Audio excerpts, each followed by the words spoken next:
Sir என் தம்பி பிஎல்எக்ஸில் laptop second handle இருக்குன்னு சொன்னா எவ்வளோங்க? 15,000 வருதுங்க. ஐயோ சார், கொஞ்சம் கம்மி பண்ணிக்க முடியுமா? இங்கே பாருங்கள், கம்மியெல்லாம் பண்ண முடியாது. நான் ஏதோ புது லேப்டாப் வாங்கினேன்றதுக்காக இந்த லேப்டாப் விற்கவே போகிறேன். இந்த லேப்டாப்லாம் செம்ம கண்டிஷனில் இருக்குது, எந்த பிரச்சனையும் வராது. அதனால நீங்கள் ஒன்றும் பயப்பட வேணாம். சரி சார், அப்போ நான் நாளைக்கே வந்து வாங்கிக்கிறேன். இங்கே பாருங்கள், ஃபஸ்ட்டு என்கிட்ட வந்து யார் கேட்குறாங்களோ அவங்களுக்கு தான் கொடுக்க முடியும்.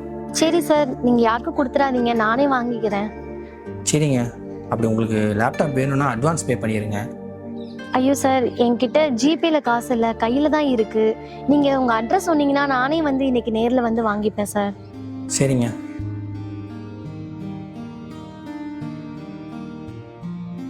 Okay sir, okay. சரிங்க. ஐயோ, காசு வேற இல்லையே, என்ன பண்ணுறது?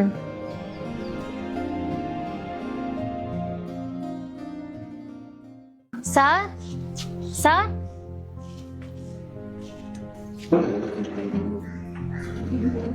சொல்லுங்க. ஷாம் சார் வீடு. நான் தாங்க.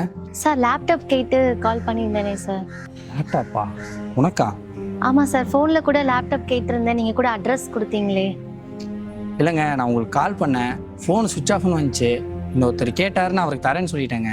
ஐயோ சார், நான் தான் வாங்கிக்கிறேன்னு சொன்னேனே, லேப்டாப்காக தான் அங்கேருந்து வந்தேன் சார். ப்ளீஸ் சார், கண்டிப்பாக லேப்டாப் வேணும்.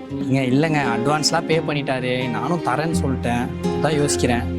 சார், என்கிட்ட 8,000 ரூபாய் தான் இருந்தது, நீங்கள் வேற லேப்டாப் 15,000ன்னு சொன்னீங்க. எனக்கு என்ன பண்ணுறதுனே தெரியல. அதான் என்கிட்ட இருந்த ஃபோனை விற்றுட்டு காசு ரெடி பண்ணி இவ்வளோ தூரம் வந்திருக்கேன் சார். அதனால தான் என் ஃபோன் சுவிட்ச் ஆஃபில் இருந்திருக்கும். ஃபோனை விற்றுட்டு எதுக்கு லேப்டாப் வாங்கணும்? அது வந்து சார், எனக்கு ஒரே ஒரு தம்பி தான் இருக்கான். சின்ன வயசுலேருந்து எங்களுக்கு அப்பா அம்மா கிடையாது. என் தம்பி 12th நிறைய மார்க் எடுத்துட்டான். அவனுக்கு டாக்டர் படிக்கணும்னு ஆசை. அதுக்கு நீட்டுன்னு ஏதோ ஒரு எக்ஸாம் இருக்காமே, அது கோச்சிங் கிளாஸ் போகணுன்னா லட்சமாக செலவாகுமா. எவ்வளோ லட்சம் ஆனாலும் பரவாயில்ல, நான் படிக்க வைக்கிறேன்னு சொன்னேன். அதுக்கு என் தம்பி, இல்லைக்கா ஒரே ஒரு லேப்டாப் போதும், நானே அதில் பார்த்து படிச்சுப்பேன்னு சொன்னான். அதுக்காக தான் அவனுக்காக லேப்டாப் வாங்க வந்தேன். சரிம்மா, உள்ள வா. இல்லை சார், பரவாயில்ல இருக்கட்டும், நீங்கள் கொடுத்தீங்கன்னா நான் அப்படியே போயிடுவேன். அட வாமா.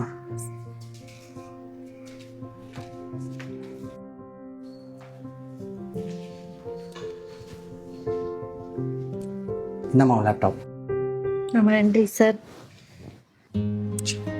ஃபோன் இல்லாமல் ரொம்ப கஷ்டமாக இருக்குமே. என் தம்பி டாக்டர் ஆகிறதுக்காக நான் என்ன கஷ்டம் வேணாலும் படுவேன் சார். இந்தாம்மா, இந்த பணத்தை நீயே வச்சு. ஐயோ இருக்கட்டும் சார், பரவாயில்ல. இந்தாம்மா வச்சுக்கம்மா. ஏதோ உன் தம்பிக்கு என்னால் முடிஞ்ச உதவி. டாக்டரை நல்லா படிக்க சொல்லுங்கள். ரொம்ப நன்றி சார். சரி.